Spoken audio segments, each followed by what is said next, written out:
Bueno, buenas tardes. Hoy vamos a hablar de una enfermedad que se conoce como peste porcina clásica. Una enfermedad de mucho control, ya que genera, digamos que, bastante efectos negativos en la parte económica, productiva, de seguridad alimentaria. Entonces es importante conocerla y aplicar estrategias para erradicarla. Entonces, como introducción, tenemos que la peste porcina clásica es causada por un virus ARN del género Pestivirus. Es una enfermedad endémica en varias regiones de América Latina, tiene un alto impacto negativo en la productividad, la economía y la seguridad alimentaria. Su alta mortalidad en cerdos y las restricciones comerciales que puede generar la convierten en un desafío sanitario prioritario. Con respecto a las restricciones comerciales, se generan barreras de exportaciones para exportar carne de cerdo como a la Unión Europea, Estados Unidos, Canadá, Japón, Corea del Sur, Australia, Nueva Zelanda, Brasil, Argentina y Uruguay. Por lo dicho anteriormente, es una enfermedad que no permite expandir el mercado internacional. Conociendo un poquito de la epidemiología en América Latina, tenemos que países como Colombia, Ecuador, Perú, Bolivia, Venezuela y parte de Centroamérica, en países como Honduras y Guatemala, pues son países endémicos, y hay regiones libres como lo son Chile, Argentina, Uruguay, y regiones solo del sur de Brasil, que son reconocidos por la OIE como libres de vacunación, pues libres de peste porcina clásica con vacunación o sin ella. Un dato importante es que en el año 2022 en Colombia se reportó un brote en pequeñas granjas vinculadas a movimientos ilegales de animales entre fronteras. ¿Qué factores de riesgo podemos tener para tener la enfermedad en el territorio? Bueno, la primera es la producción en pequeña escala. Según estadísticas, se dice que el 60 o 70% de los cerdos en países andinos y centroamericanos se crían en sistemas de traspatio. Estos productores tienen una nula o baja bioseguridad y también tienen una nula o bajo conocimiento de las enfermedades que se podrían presentar en cerdos. Esto lleva a que prolifere un mal estado sanitario que lleva a circulación del virus por el país. Tenemos también el comercio informal, una de las problemáticas ya mencionadas por el cual surgió el brote en Colombia en el año 2022. Se ve que hay movimientos de cerdos sin certificación, especialmente en fronteras como Colombia, Venezuela y en la frontera entre Perú y Ecuador. Por último tenemos el reservorio silvestre, que se ve a jabalíes o cerdos ferales en áreas boscosas como por ejemplo la Amazonía, que actúan como focos de reinfección. ¿Qué impactos económicos y comerciales pues tenemos con esta enfermedad? Bueno, van a haber pérdidas directas, ya que se presenta una alta mortalidad que pueden ser hasta del 90%, y esto lleva a que presentemos una reducción en la productividad.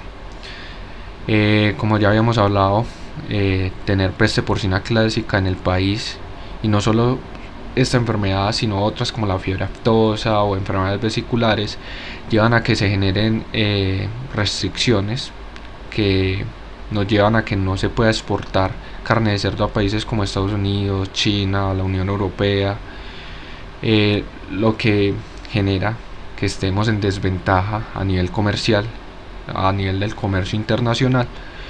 En Brasil, que es el principal exportador de América Latina, mantiene el estatus libres en el sur gracias a la zonificación en la cual las áreas se controlan o se separan en zonas libres y vacunadas sin movimiento de animales entre estas áreas. Y por último tenemos costos de control. Por ejemplo, Ecuador hace campañas de vacunación masiva en la cual se invierte en 1.5 millones de dosis año, o también cuando hablamos de sacrificios sanitarios en zonas de brotes, que lleva a pérdidas económicas. ¿Qué sintomatología clínica vamos a tener? La presentación clínica digamos que varía según la cepa viral, edad del cerdo y estado inmunológico, y estas se pueden separar en forma aguda, forma crónica y forma subclínica. La forma aguda se presenta cuando tenemos una alta virulencia y una cepa de alta virulencia, y los cerdos van a presentar fiebre alta de 40 a 42 grados centígrados, anorexia y letargo. Vamos a tener lesiones hemorrágicas tanto en las orejas, el abdomen y la parte posterior del cerdo. Se pueden presentar signos neurológicos como ataxia, convulsiones, parálisis, y se va a presentar una mortalidad muy alta que va desde el 80 al 100% en lechones que no fueron vacunados. En la forma crónica vamos a tener cepas más moderadas que son menos graves. Es común ver cerdos con los siguientes síntomas: diarrea intermitente, esto debido a una inmunosupresión que conlleva infecciones secundarias de salmonela. También se va a presentar emaciación, abortos en hembras gestantes. Se va a presentar una infección persistente cuando los lechones infectados son infectados en el útero, ¿cierto? Estos pueden ser asintomáticos, pero excretan el virus de por vida. Esos son los más peligrosos porque ellos excretan y pues como no se les ve síntomas, pues no se trata. La forma subclínica, esta forma es común en cerdos que están vacunados o fueron expuestos a cepas de baja virulencia. Estos cerdos van a presentar infecciones leves o tienen ausencia pues de síntomas, son asintomáticos. Bueno, mecanismos de infección. El virus se contagia por los fluidos corporales, secreciones nasales, heces u orina, o por ingestión de material contaminado. Ese material contaminado que pueden consumir los cerdos son restos de comida, desperdicios de plantas de beneficio o productos cárnicos porcinos crudos o mal cocidos, ya que la peste porcina clásica puede sobrevivir en carne, huesos, órganos o sangre de cerdos infectados, incluso en productos curados o refrigeración. También cuando el agua está contaminada con heces, orina, secreciones nasales o sangre de cerdos infectados. Y los lechones también tienen un riesgo, ya que al mamar de cerdas infectadas, el virus puede estar presente en la leche y secreciones mamarias. Si los cerdos consumen restos de animales muertos por peste porcina clásica, si consumen estiércol contaminado, también son propensos a infectarse. Y por último, los vómites. Hay que prestar especial atención a los comederos, bebederos, que se mantengan limpios.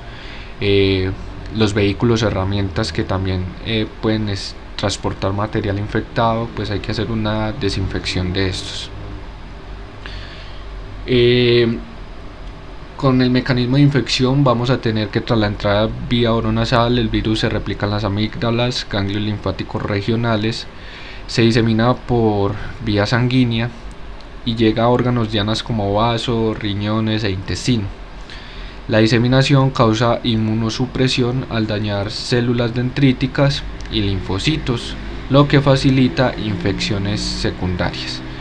¿Qué infecciones secundarias podríamos tener? La más común, o digamos que la más grave, es la salmonela, que también puede ser por zika-virus, el PIRS, entre otras enfermedades. Fisiopatología. Bueno, vamos a tener que el virus entra por vía oronasal y se replica en las células dendríticas, macrófagos y tejido linfoide asociado a mucosas, como las tonsilas o los ganglios linfáticos. De ahí ocurre una primera viremia en la cual el virus ingresa al torrente sanguíneo y se disemina en órganos linfoides como son el vaso, el timo y los ganglios linfáticos, además que también infecta el endotelio vascular. El virus hace que los linfocitos hagan apoptosis, que es la muerte celular programada. Además que altera el funcionamiento de las células dendríticas y de los macrófagos, llevando a la inmunosupresión.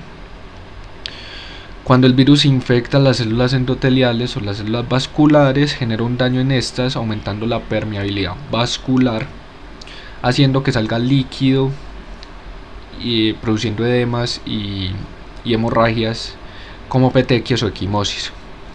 Cuando infecta el hígado, genera necrosis de los hepatocitos, llevando a que el animal presente ictericia y fallo en la síntesis de factores de coagulación, lo que lleva a empeorar el cuadro clínico.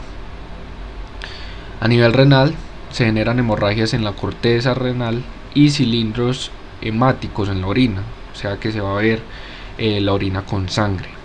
Y hay estudios en los cuales se observó que la peste porcina clásica puede infectar la médula ósea, lo cual suprime la producción de plaquetas, generando trombocitopenia, agravando el cuadro clínico del animal, presentando pues más hemorragias porque no tiene plaquetas, entonces no va a poder digamos estabilizar la hemorragia. Entonces acá tenemos las lesiones, como habíamos dicho, se pueden generar petequias a nivel del estómago, a nivel de la parte renal, equimosis a nivel vesical, la vejiga, hemorragias a nivel del intestino, se va a presentar cianosis o hemorragias en las partes de las orejas, en la parte de la pierna y en el abdomen. Cuando hay fallo hepático se genera ictericia y agrandamiento de los ganglios linfáticos.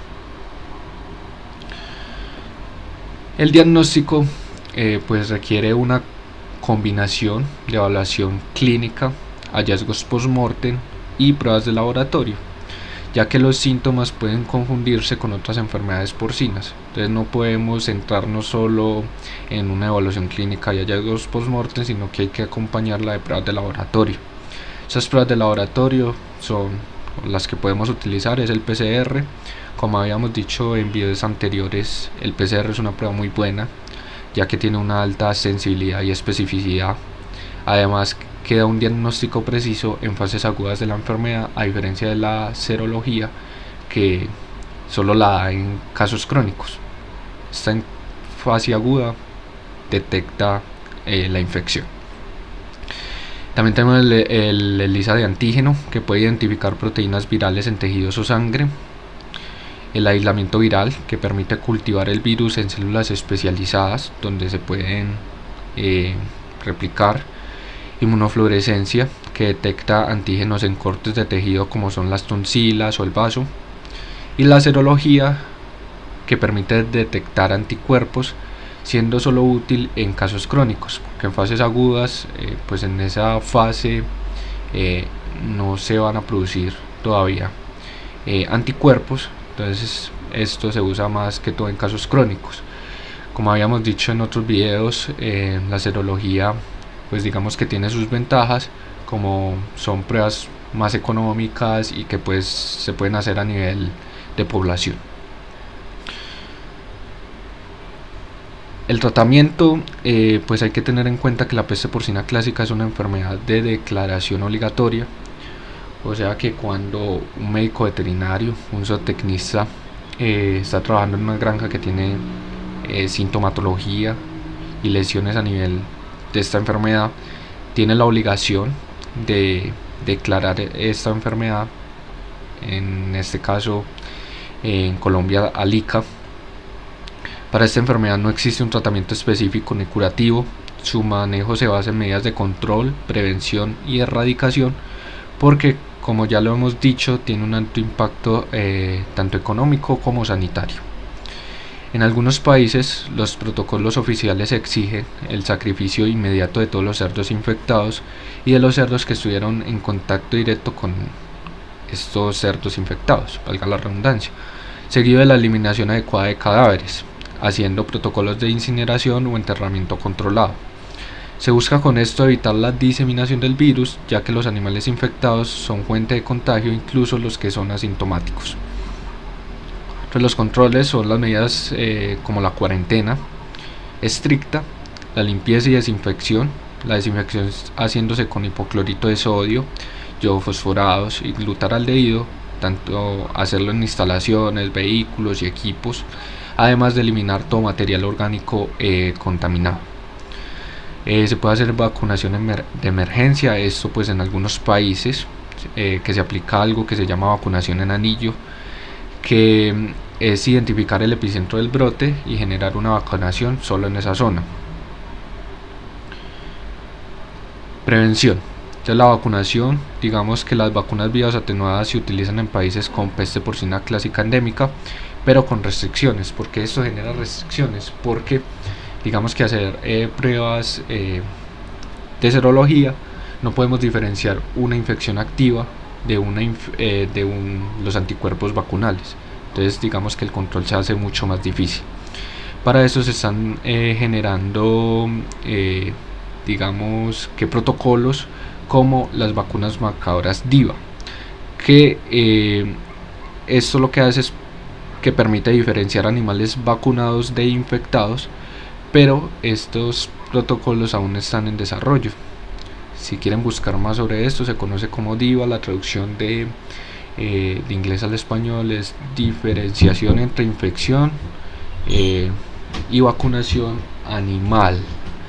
También es importante la bioseguridad para evitar entrada de personas, vehículos o equipos sin desinfección, prohibir la alimentación con desperdicios y controlar roedores y vectores. Y tercero, la vigilancia epidemiológica, que también es importante hacer un monitoreo serológico y diagnóstico rápido de casos sospechosos, además de una cuarentena para animales nuevos. Bueno, hasta acá el video de hoy. Espero que hayan aprendido un poco sobre esta enfermedad, que digamos que hay que hacer un control. Yo espero que puedan aplicar estos conocimientos en las granjas que estén administrando. Nos vemos en un próximo video. Muchas gracias.